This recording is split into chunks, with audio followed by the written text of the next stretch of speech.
Hello guys, welcome back to Good Show Tips. In this video I'm going to talk about how to fix Call of Duty Warzone memory error 01766 and how you can fix this up. So let's get started.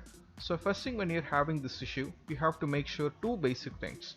So the first one is make sure that you're on the latest version. If you're playing the game on the PC, you have to click on the start button over here, followed by settings over here, and check whether you are on the latest version of PC. And this is the very basic step, okay?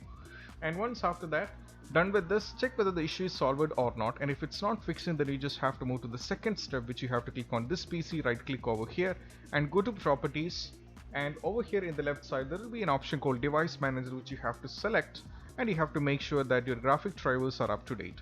So here, display adapters, under display adapter I'm using, mine is AMD Radeon RX 5700. So you have to right click and go for update driver and see whether I'm the latest version. As you can see that I'm on the latest version. Same way, you have to update the drivers for the consoles, like keyboard, as well as for the monitors, mice and other pointing devices, as well as keyboard. You have to update yourself and see whether the issue is solved. And if it's not working, the last one of the solution which I would like to make you notice, you guys, is that you have to go here in the taskbar and right click over here and go to task manager and see if anything is running in the background which consume a lot of your RAM.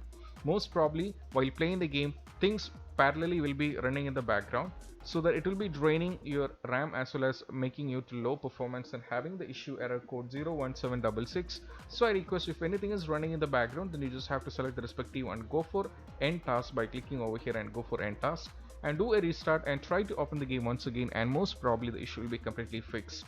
And I hope this video is helpful for you guys, and if you find this video helpful, don't forget to subscribe and click on the bell icon for more notifications. See you soon in the next video. Peace out.